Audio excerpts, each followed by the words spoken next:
Vamos mergulhar numa ideia que é fundamental. Aprender não é só aquilo que acontece na escola ou num treinamento. Na verdade, é um processo biológico, sabe? Uma transformação que está acontecendo o tempo todo dentro do nosso cérebro. E quando a gente entende como essa mágica funciona, a gente consegue destravar um potencial incrível. Todo mundo aqui já passou por isso, né? A gente faz um curso que, uau, muda a nossa vida, e outro que, no dia seguinte, a gente mal lembra do que se tratava. Onde está o segredo disso? A resposta não está só no conteúdo, mas em como o nosso cérebro foi literalmente projetado para aprender. Então, para a gente sacar de vez por que alguns aprendizados colam na mente e outros simplesmente escorrem pelos dedos, a gente precisa ir direto na fonte, a nossa própria biologia. Vamos dar uma olhada em como o cérebro está fisicamente programado para construir conhecimento. E aqui está o pulo do gato. Aprender é uma atividade física.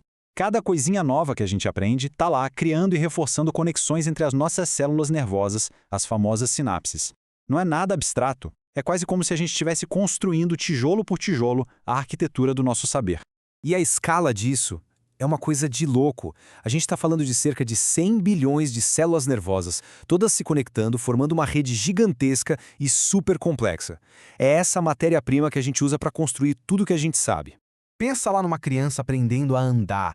Cada tentativa, cada passo meio torto está, na verdade, fortalecendo as conexões no cérebro para equilíbrio, para movimento. Com o aprendizado é a mesmíssima coisa. É o esforço, a repetição, que vai criando e asfaltando essas verdadeiras estradas neurais na nossa cabeça. Só que aí, a gente vira adulto. E o jogo muda completamente. A gente não está mais começando do zero, com uma lousa em branco.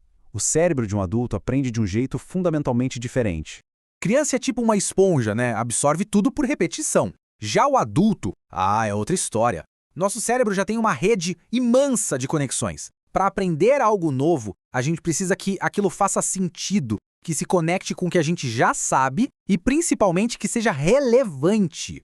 Se não tiver um porquê muito claro, a informação simplesmente não gruda. Imagina que os nossos hábitos e tudo que a gente já sabe são como autoestradas no cérebro. Caminhos super reforçados que a gente pega sem nem pensar. Tentar aprender algo novo ou mudar um hábito é como tentar construir uma estradinha de terra do lado dessa autoestrada. No começo, dá trabalho. A gente tem que se esforçar conscientemente para não pegar o caminho antigo, o automático. E essa frase, que parece tão simples, é o ponto de partida para a gente entender por que uma única forma de ensinar não serve para todo mundo. Cada pessoa tem um jeito, uma preferência, uma porta de entrada favorita para o conhecimento. Mas a boa notícia é que existe um mapa que ajuda a gente a navegar por esse processo. É o ciclo de aprendizagem experiencial de um cara chamado David Kolbe, um modelo que mostra, de forma genial, como a gente transforma experiências em conhecimento de verdade. Dá uma olhada nesse ciclo. Ele não tem um começo ou um fim. É um processo que está sempre girando. A gente vive uma experiência, reflete sobre ela, pensa a respeito e depois age. Um aprendizado que fica para a vida toda passa por essas 4 etapas. Vamos deixar isso um pouco mais claro. A gente começa com uma vivência concreta, uma experiência. Depois, a gente para, observa, reflete sobre aquilo. A partir daí, a gente cria um conceito, uma teoria. E, por fim, a gente testa essa ideia na prática, o que, claro, gera uma nova experiência. E aí o ciclo começa de novo. E aqui que a coisa fica interessante. Embora todo mundo passe pelo ciclo inteiro, cada um de nós tem uma porta de entrada preferida, sabe? Um ponto de partida onde aprender parece mais fácil, mais natural. Qual será que é a sua? Vamos descobrir. Basicamente, existem 4 portas de entrada. Tem gente que precisa primeiro sentir a situação, mergulhar de cabeça na experiência. Outros preferem observar de fora, analisar o que está acontecendo. Tem aqueles que precisam pensar, entender a lógica, os modelos e, por fim, tem a turma que precisa agir, colocar a mão na massa, testar para ver como funciona. Agora a coisa fica ainda mais legal. Quando a gente combina as nossas 2 portas favoritas, surge um estilo de aprendizagem que é mais dominante na gente. Vamos dar uma olhada nos 4 estilos principais que saem dessas combinações. Vê aí se você se identifica com algum deles. O primeiro é o divergente. Ele junta o sentir com o observar. Sabe aquela pessoa que é ótima em brainstorming, que olha para um problema e enxerga 1000 possibilidades? É essa. São pessoas super imaginativas que gostam de ouvir várias perspectivas antes de tomar uma decisão. Elas são ótimas para entender gente. Depois vem o assimilador, que une o pensar e o observar.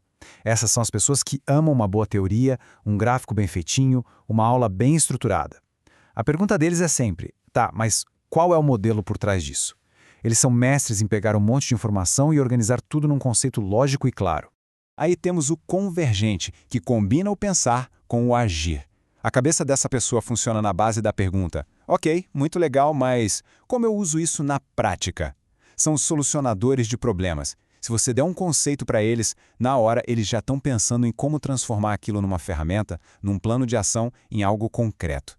E por último, o acomodador, que une o sentir com o agir. Esse é o perfil mão na massa por excelência. Eles aprendem fazendo, testando, se arriscando. A filosofia é: bora tentar e ver no que dá. Eles adoram ambientes dinâmicos e aprendem muito mais com a tentativa e erro do que seguindo um manual de instruções. Ok, super interessante tudo isso. Mas, na prática, no dia a dia, numa empresa, ou até no nosso desenvolvimento pessoal, por que isso é tão importante? Olha, os benefícios são muito claros. Quando a gente entende como as pessoas aprendem, a gente consegue criar treinamentos que realmente funcionam, montar equipes que se complementam e, o mais importante, ajudar as pessoas a se sentirem valorizadas e crescendo. E isso, claro, ajuda a reter os melhores talentos. E aqui um recado final que é o mais importante de todos. O objetivo disso não é rotular ninguém, não é colocar as pessoas em caixinhas. Pensa nesses estilos como um mapa e não como uma sentença.